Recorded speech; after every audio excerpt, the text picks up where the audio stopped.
ऐसे होते हैं ना दीवाने। हे भगवान, अब वो देखो तो आज भगवान का जन्मदिन है। आज वो जो 70 साल 60 साल और 50 साल की आयु के भाई लोग आए हुए ना, वो भी बैठे बैठे जरा हिल ले 2 घड़ी, और तब तो कतई धुआं सा खड़े हैं। हाँ, ऐसे थोड़ी, दोनों हाथ से ताली सेवा करते हुए दीवानों का हाल, भगवान के नाम की महिमा, हरि बोल।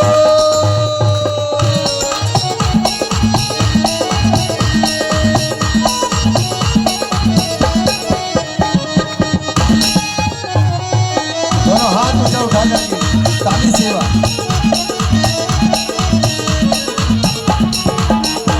नाम भिलनी ने गाया, नाम भिलनी ने गाया, यही नाम भिलनी ने गाया, यही नाम भिलनी ने गाया, भिलनी ने गाया, भिलनी ने गाया, भिलनी ने गाया, भिलनी ने गाया, भिलनी ने गाया, सबरी ने गाया, भिलनी ने गाया, भिलनी ने गाया, यही नाम भिलनी ने गाया, यही नाम भिलनी ने गाया। टूटी सी कुटिया में राम आ गए, कुटिया में राम आ गए, टूटी सी कुटिया में राम आ गए, टूटी सी कुटिया में राम आ गए। हम तो राम नाम के दीवाने हो गए, हम तो राम नाम के दीवाने हो गए, हम तो राम नाम के दीवाने हो गए, हम तो राम नाम के दीवाने हो गए।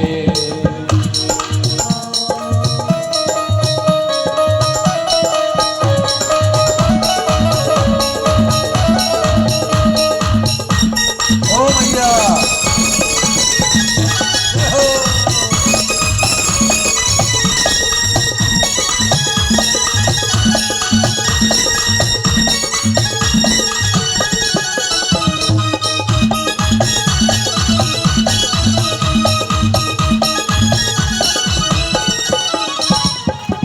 यही नाम के वट ने गाया, यही नाम के वट ने गाया, यही नाम के वट ने गाया, यही नाम के वट ने गाया, नाम के वट ने गाया, यही नाम के वट ने गाया।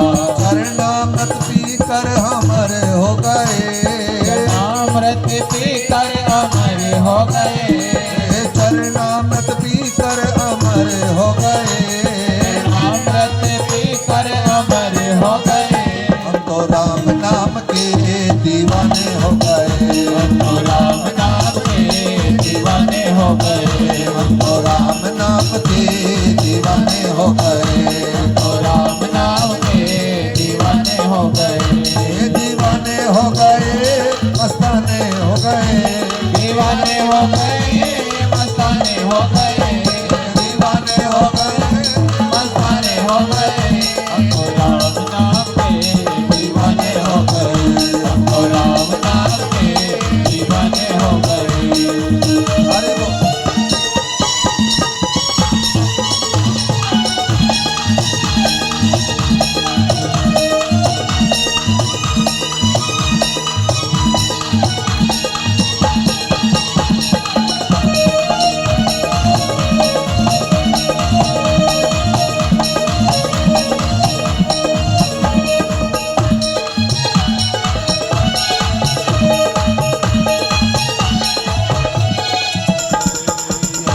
नाम अहिल्या ने गाया, यही नाम अहिल्या ने गाया, अहिल्या ने गाया, अहिल्या ने गाया, अहिल्या ने गाया, अहिल्या ने गाया, अहिल्या ने गाया, अहिल्या ने गाया, अहिल्या ने गाया, अहिल्या ने गाया।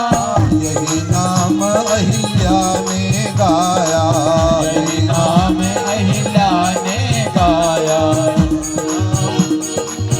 ने गाया,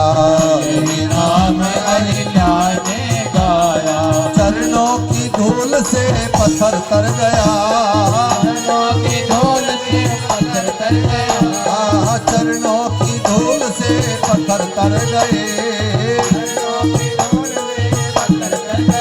हम तो राम नाम के दीवाने हो गए, तो राम नाम के दीवाने हो गए, तो राम नाम के दीवाने हो गए, तो राम नाम के दीवाने हो गए, दीवाने हो गए, मस्ताने हो गए, दीवाने हो गए, मस्ताने हो गए, हम तो राम नाम के दीवाने हो गए, हम तो राम नाम के दीवाने हो गए।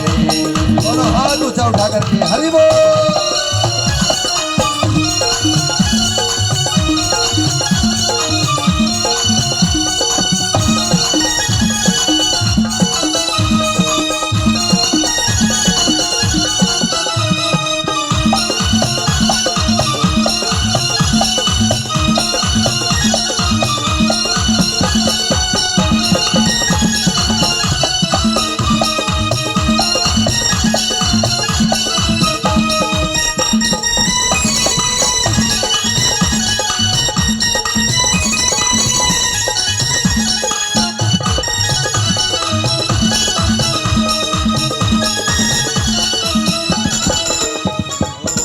यही नाम भक्तों ने गाया, यही नाम भक्तों ने गाया, यही नाम भक्तों ने गाया, यही नाम भक्तों ने गाया, दोनों हाथ से ताली सेवा के साथ सब लोग भाव से गाएं। यही नाम भक्तों ने गाया, यही नाम भक्तों ने गाया, अंत समय में भव पार हो जाए, अंत समय में भव पार हो जाए, अंत समय में भव पार हो जाए, अंत समय में भव पार हो जाए, हम तो राम नाम के दीवाने हो गए, हम तो राम नाम के जोर से बोलो। दीवाने हो गए, मस्ताने हो गए, दीवाने हो गए, मस्ताने हो गए, हम तो राम नाम के दीवाने हो गए, हम तो राम नाम के दीवाने हो गए, दीवाने दीवाने हो गए, तो राम नाम के दीवाने हो गए, दीवाने हो गए, तो राम नाम के दीवाने हो गए। श्री रामचंद्र भगवान की जय। श्री राम, लक्ष्मण, भरत और शत्रुघ्न चारों भाइयों का विवाह हुआ और अयोध्या में सब सुखी हैं। राम जी की संरक्षता है,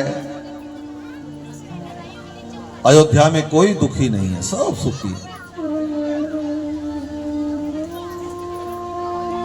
और विधि का ऐसा लेख है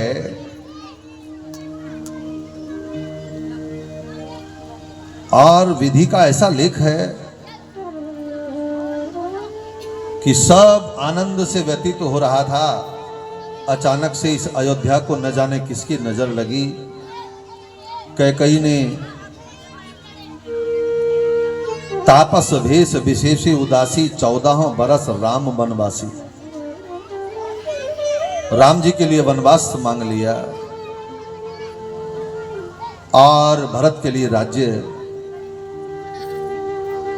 पिता की आज्ञा को जान करके भगवान राम, लक्ष्मण और माता जानकी के सहित वन की यात्रा की। जंगल में गए, वन में गए श्री राम, और वहां सबसे पहले उन्हें मित्र मिले निषाद राज। ध्यान से सुनना समझना। निषाद राज से मित्रता हुई और भगवान राम ने निषाद राज को अपना मित्र कह करके अपनी बराबर में बिठाया। भगवान राम ने निषाद को, भिल्ली को और केवट को धन्य कर दिया, जो अपने आप को सबसे छोटी जाति के समझते थे, अपनी छोटी से छोटी जाति, अपने आप को बहुत छोटा मानते थे। मेरे भगवान ने उस भिल्ली, बोलो, उस निषाद राज और केवट को अपना मित्र कह करके गले लगाया और अपने बराबर में बिठाया। मेरा सनातन धर्म ये सिखाता है, मेरा सनातन धर्म ये सिखाता है कि जो सबसे छोटा है उसे अपने बराबर में बिठाओ, उसे सम्मान दो, उसे आदर दो। उसे सम्मान आदर देना जरूरी है, पर इसका अर्थ यह नहीं है कि सम्मान देने वाले का गला काटा जाए। आज की सरकार ऐसा कर रही है। सम्मान देना चाहिए, बराबर में बिठाना चाहिए, गले लगाएंगे हम एक दूसरे को। हम सब भाई भाई हैं, राम जी ने ये सिखाया हमें, पर इसका अर्थ ये तो नहीं है कि हमारा गला काटा जाए। इसलिए विरोध हो रहा है। और आज विधर्मी लोग कहते हैं कि साहब ये भेदभाव नहीं है, हमारे इतिहास में कोई भेदभाव किसी के साथ कभी नहीं हुआ, और अगर हो सके तो डंडा लेकर के इन बच्चों को जरा कंट्रोल कर लो भैया। मुझे ये बात कहनी ना चाहिए, एक डंडा उठाओ बढ़िया सा और वहीं लेके बैठ जाओ। ये स्कूल में मास्टरों की हिम्मत है, मास्टर जी जो है कैसे बेचारे कंट्रोल करते हैं। हाँ, उनको खीर खिलानी चाहिए। नमो नारायण बोलो और जोर से। पंचवटी, गुरुदेव ने कहा परीक्षित, पंचवटी में माँ भगवान राम हैं, माता सीता और लक्ष्मण जी पंचवटी में हैं। बहुत संकेत में सार सुना करके मैं आगे बढ़ूंगा 5-7 मिनट में ही। संकेत है राम कथा का, चूंकि क्योंकि श्रीमद् भागवत महापुराण में राम जी के रामचरितमानस की कथा भी है। भगवान कृष्ण को पाना चाहते हो तो पहले राम जैसा मर्यादा आचरण जीवन में अपनाओ। पहले राम आए, बाद में कृष्ण आए। पहले राम जैसे सरल बनो, राम जैसे अच्छे बनो, एक पत्नी व्रत धारण करो, सच्चे और पवित्र रहो, तभी तो कृष्ण आएंगे। क्योंकि कृष्ण कौन है? बोले टेढ़े हैं, खड़े भी टेढ़े होते हैं, नाम भी कृष्ण उनका टेढ़ा है ना। एड़ी टेढ़ी है, सब कुछ टेढ़ा है। टेढ़ा जल्दी से आता नहीं, और अगर आ जाए तो फिर जाता नहीं। तो टेढ़े कन्हैया को पाना है तो पहले राम की कथा सुननी जरूरी है। इसलिए संकेत में मैं सुना करके आगे बढ़ रहा हूँ। आप लोग से निवेदन है, ध्यान से सुनते हुए आगे बढ़ेंगे, क्योंकि जल्दी में बहुत कुछ बता करके जाना चाहता हूँ। देखो, पंचवटी में राम रहते हैं। पंचवटी क्या है? पंचवटी है 5 प्राण। मानव के शरीर में 5 प्राण हैं, प्राण, अपान, व्यान, उदान, समान। ये 5 प्राणों के मध्य में हृदय है, और हृदय में मेरा राम बैठा है। इसलिए यही अयोध्या है, एक शरीर ही अयोध्या है। इसमें राम है।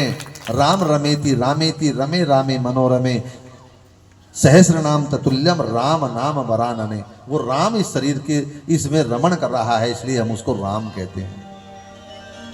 पंचवटी में कौन आया जानते हो?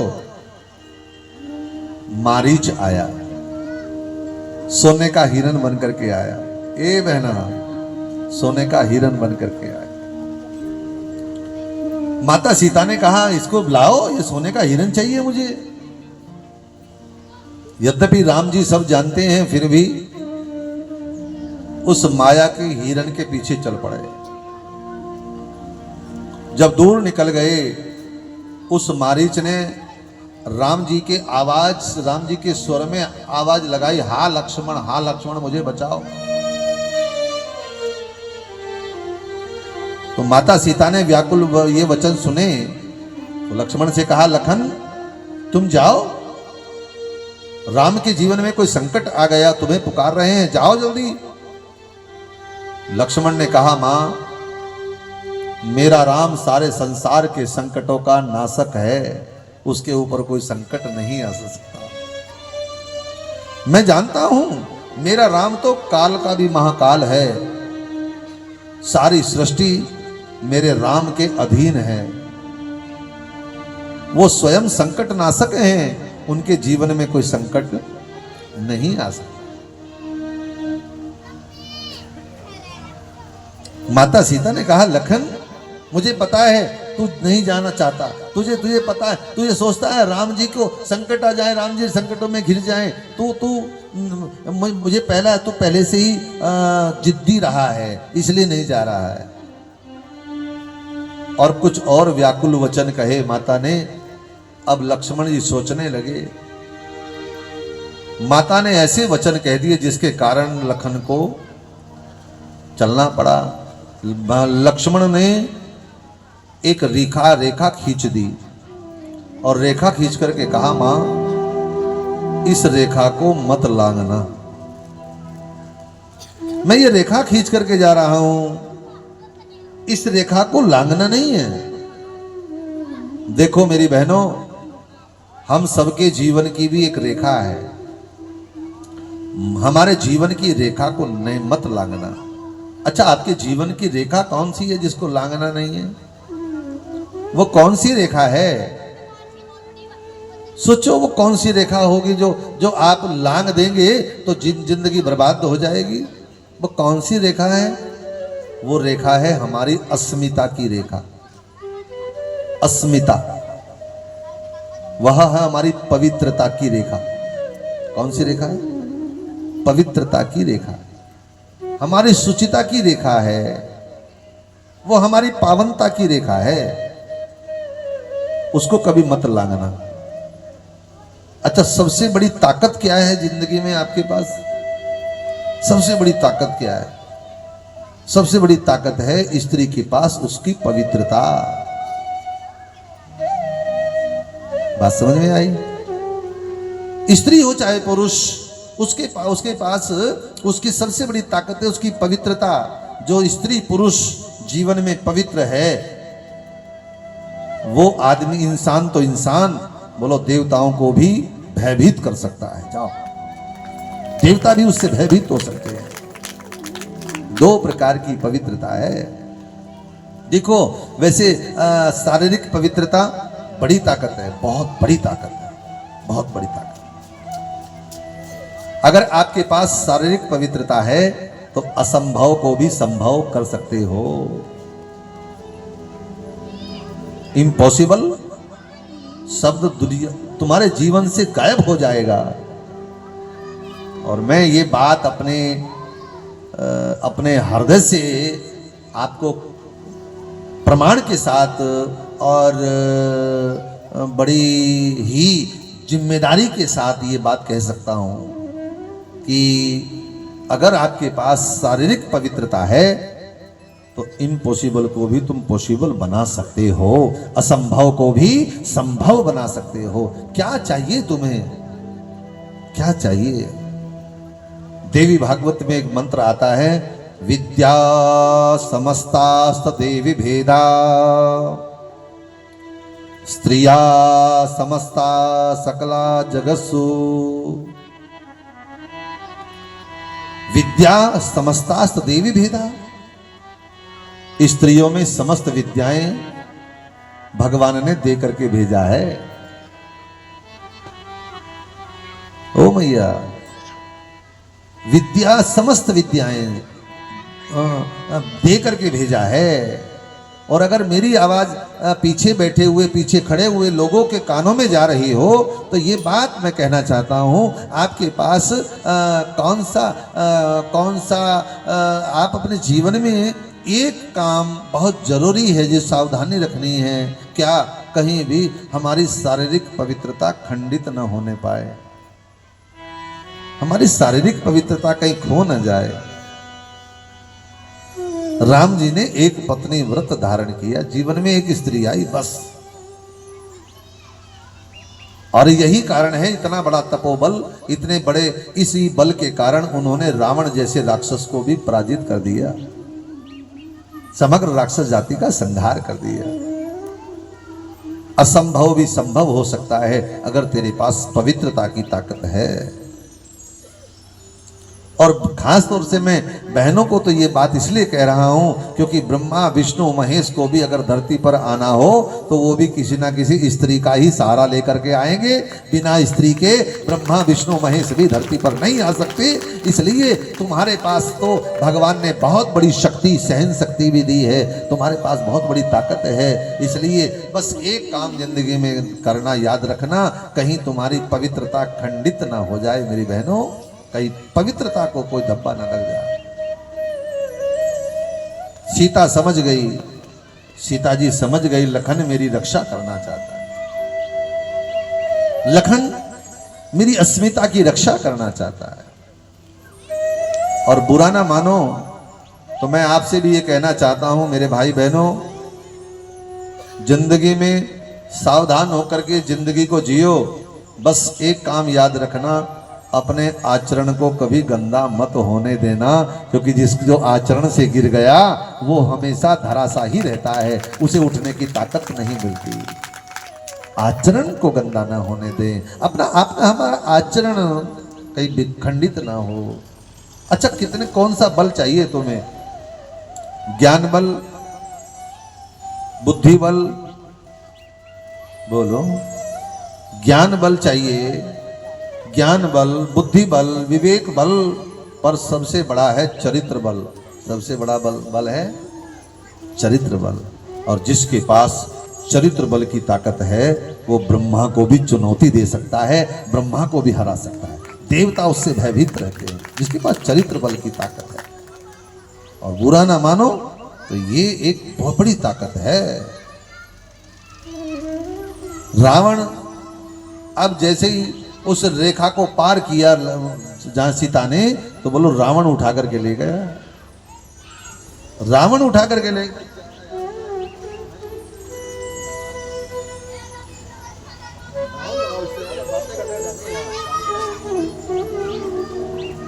भाव से बोलो नमो नारायण, और प्रेम से बोलो ना।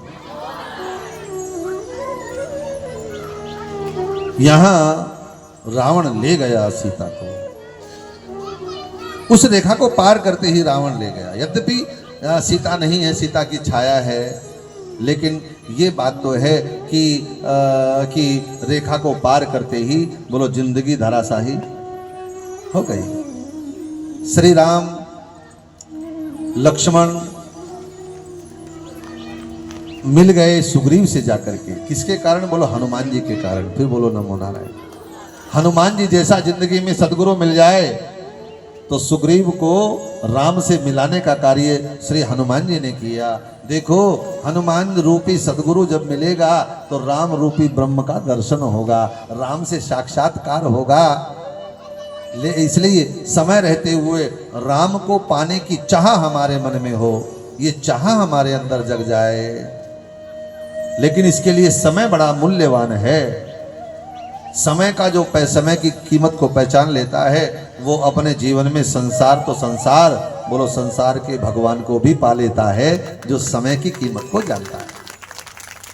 और अगर आवाज आपके कानों तक आ रही हो तो मैं एक निवेदन करना चाहता हूं कि हमारे जीवन में सबसे मूल्यवान क्या है? बोलो समय। जोर से बोलो समय। समय जो बीत गया वो हाथ आने वाला नहीं है, कल के गर्त में चला जाएगा। बीता समय कभी वापस से नहीं आता। लाख छटपटाते रहो, लाख रोते रहो, जो बीत गया सो बीत गया। और आने वाले समय का कोई पता नहीं है, क्या कितना बड़ा पद मिलेगा, कितनी बड़ी धन मिलेगा, क्या मिलेगा नहीं मिलेगा, कुछ पता बोलो नहीं है। आने वाले कल का पता नहीं है, पर आज का तो पता है। क्यों भाई? आज का तो पता है, आज तो हमारे पास है। आज तो हम कथा सुन सकते हैं, आज तो हम मंदिर जा सकते हैं, आज तो हम भजन कर सकते हैं, आज तो हम दान कर सकते हैं, आज तो हम सेवा कर सकते हैं, आज तो हम अपने मन बुद्धि को धर्म मार्ग के रास्ते पर लगा सकते हैं। आज में जियो, प्रेजेंट में जियो, वर्तमान में जियो, क्योंकि अपना सच्चा साथी वर्तमान ही है। बीते हुए का भी कोई भरोसा नहीं, आने वाले का कोई पता नहीं। बोलो बीता हुआ वापस नहीं आएगा, आने वाले का पता नहीं। इसलिए प्रेजेंट में जीने के लिए हमें रामायण की कथा देखो, हनुमान जी ने मिलन करा दिया। इसका अर्थ यह है, अगर आप अपने जीवन में प्रगति चाहते हो, उत्थान चाहते हो, सिद्धियां पाना चाहते हो, ईश्वर को प्राप्त करना चाहते हो, तो याद रखो समय का सदुपयोग करो। कहीं समय निकल गया तो लाख हाथ मलते रह जाएंगे, हाँ जीवन बेकार हो जाएगा। नमो नारायण। दोनों हाथ ऊंचा उठा करके बोलना है आपको नमो नारायण। हाँ भूला मत करो, फिर बोलो नमो नारायण। धार्यति इति धर्म, इति धर्म। इसका अर्थ यह है धर्म कहने से नहीं बढ़ेगा, बोलो धर्म को धारण करना पड़ेगा। और मनुष्य उन्नति चाहता है, विराटता चाहता है, पर धर्म के बिना संभव नहीं होगा। धर्म से सब संभव होगा। धर्म होगा तो विराटता बढ़ेगी और जीवन में प्रगति होगी। धर्म के बिना कुछ भी संभव नहीं है। मेरे भाई बहनों, हम धर्म कब करेंगे? धर्म आखिरकार कब करेंगे हम? जब बूढ़े हो जाएंगे। बूढ़े होकर के धर्म नहीं होगा। अंगम गलितम पलितम मुंडम दशविहीनम जातम तुंडम वृद्धो याति गृहीत्वा दंडम तदपि न मुच्यति आशा पिंडम। देखो, आदि गुरु शंकराचार्य जी ने कहा, बड़े सुंदर, देखो बड़ी यहाँ ये बात आज हमारे मध्य में नारायणी सेना के राष्ट्रीय अध्यक्ष के रूप में